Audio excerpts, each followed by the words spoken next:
చెప్పిండు కానీ ఇవి రిజెక్ట్ చేయండి, ఇవి క్యాన్సిల్ చేయండి అని చెప్పలేదు. నిన్న ప్రెస్ మీట్లో ఇది మొత్తం క్యాన్సిల్ చేయండి అని కలెక్టర్ గారు అన్నారు అని ప్రెస్ మీట్లో చెప్పడం జరిగింది. కలెక్టర్ గారు జిల్లాకు బాస్, ఆయన సుప్రీం, ఆయన క్యాన్సిల్ చేయదలుచుకుంటే వెంటనే అవుతాయి. ఏడీ మైన్స్కు రాయాడు. ఆయన మినిమం అవగాహన రాహిత్యం లేకుండా, ఇది చదువుకునే పరిజ్ఞానం కూడా లేకుండా నేను కేటీఆర్ గారిని అడుగుతున్నా, కలెక్టర్ గారు క్యాన్సిల్ చేయమన్నాడు అని అంటే ఈ సతీష్ ఈయనకే చదువు రాదు, ఈయనకు కనీస పరిజ్ఞానం కూడా లేదు. కేటీఆర్ గారు ఎట్లా అంటారు 12 కోట్ల క్యూబిక్ మీటర్లు అని, ఒక ఆధారం ఉండాలి కదా. ఇంకొక మాట అంటాడు కట్టని సీతమ్మ సాగర్కు ఈరోజు ఎట్లా పర్మిషన్లు ఇస్తారు అని. సీతమ్మ సాగర్ కట్టినాక మొత్తం నీళ్ళే ఉంటాయి, ముందు తీయరు కదా. ఎప్పుడైతే నువ్వు కాళేశ్వరం ప్రాజెక్టు కట్టినావు, కాళేశ్వరం ప్రాజెక్టు కట్టినాక ఇసుక తీసిండ్రా, ముందు ఇసుక తీసిండ్రా? నేను అడుగుతున్న వాళ్ళని. ఈరోజు రేపు భవిష్యత్తులో అక్కడ లోతు ఉండడానికి అక్కడ ఉన్న సిల్టు తీసినాకనే ప్రాజెక్టు నిర్మాణం జరుగుతుంది. కాబట్టి ముందే ఆ అనుమతులతోటే జరగడం జరిగింది. సిఈ గారు ఇచ్చిండ్రు దీనికి సంబంధించిన పూర్తి సమాచారం. వాళ్ళు జిల్లా కలెక్టర్ గారికి ఎందుకు సిల్టు తీయాలి, ఈ యొక్క ప్రాముఖ్యత ఏముంది, ఎందుకు తీయాలి అని. ఇంకొకటి, గత ప్రభుత్వంలో బీఆర్ఎస్ ప్రభుత్వంలోనే వాళ్ళు ఇచ్చిండ్రు ఏమని అంటే సీతమ్మ సాగర్ పరిధి డ్యాంలో 63 ఫీట్ల వాటర్ ఉన్నప్పుడు మంగపేట మండలం చుంచుపల్లి వరకు ఈ యొక్క వాటర్ వస్తాయి అనేది వాళ్ళు పూర్తి సమాచారం వాళ్ళ ప్రభుత్వంలోనే ఇచ్చిండ్రు. ఇది దానికి ఆధారాలు. ఇటువంటి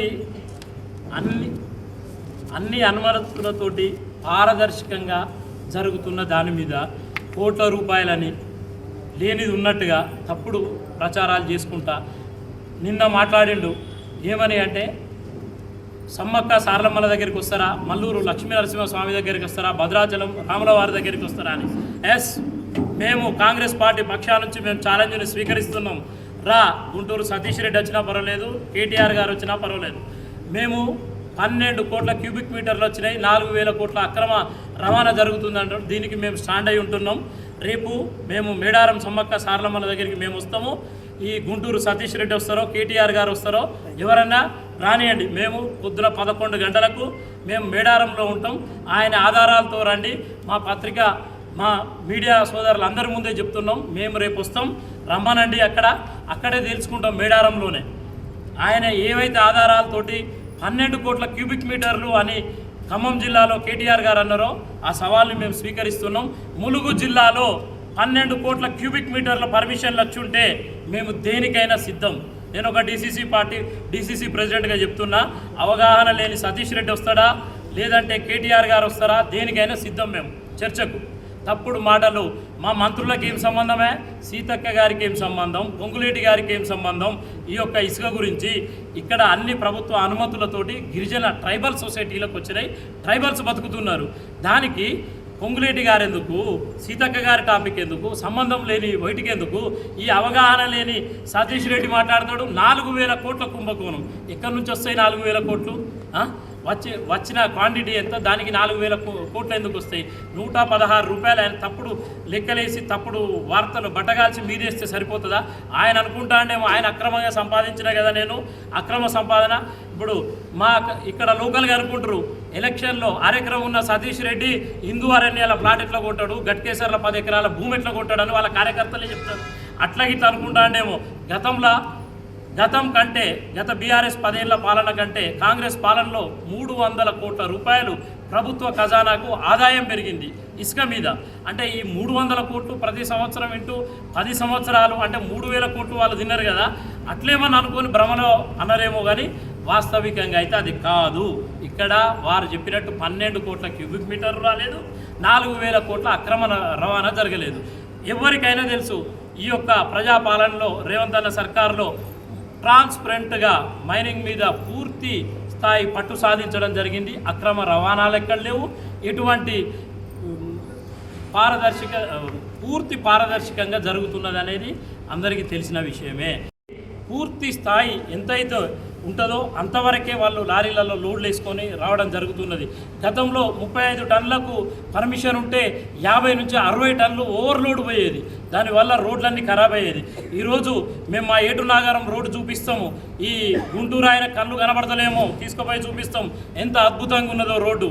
ఎందుకంటే ఈ పాలనలో, రేవంత్ అన్న పాలనలో, ఈ ప్రజాపాలనలో ఎటువంటి అక్రమ రవాణాలు లేవు. ఒక్క టన్ను, ఒక్క క్వింటాల్ ఎక్కువ ఉన్నా కానీ దాన్ని వెంటనే ఆ వెహికల్స్ని సీజ్ చేయడం జరుగుతున్నది. కాబట్టి అందరికీ తెలుసు, ఇసుకే కాదు అక్రమ మైనింగ్ మీద అన్నిటి మీద ఉక్కు పాదం మోపడం జరిగింది. కాబట్టి ఎటువంటి అవినీతికి ఇక్కడ తావు లేదు. వారు అక్రమ సంపాదనకు అలవాటు పడి ఇప్పుడు ఎటువంటి అక్రమ సంపాదనలు లేక, ఎటువంటి ఇవి లేక మా ట్రైబల్స్ను బెదిరిస్తే వాళ్ళు ఎటువంటి సొసైటీలు కూడా వాళ్ళకి ఇవ్వట్లేదు. బీఆర్ఎస్ నాయకులు గతంలో వాళ్ళు ఎక్కడెక్కడనో బయట నుంచి, రాష్ట్రాల నుంచి, సిద్దిపేట నుంచి తీసుకొచ్చి ఇక్కడ కాంట్రాక్టర్లను పెట్టేది. అటువంటి ఈరోజు తావు లేకుండా స్థానికులు మాత్రమే చేసుకుంటున్నారు. కాబట్టి ఈరోజు ఆ గుంటూరు సతీష్ రెడ్డి అక్కసు వెళ్ళగక్కుతున్నాడు. ఆయన పూర్తి పరిజ్ఞానం లేక ఇంకొక మాట అంటాడు, కలెక్టర్ వీటిని క్యాన్సిల్ చేయండి అని ఏడీ మైన్స్కు లెటర్ రాసిండు అంటారు. ఏడీ మైన్స్కు కలెక్టర్ ఇచ్చిన గ్రీవెన్స్లో ప్రతి సోమవారం గ్రీవెన్స్ జరుగుతుంది కలెక్టర్ ఆఫీస్లో. గ్రీవెన్స్లో కవితక్కేదో మాట్లాడుతున్నది పొంగులేటి అన్న గురించి, మా ఇన్ఛార్జ్ పొంగులేటి అన్న గురించి, సీతక్క గురించి.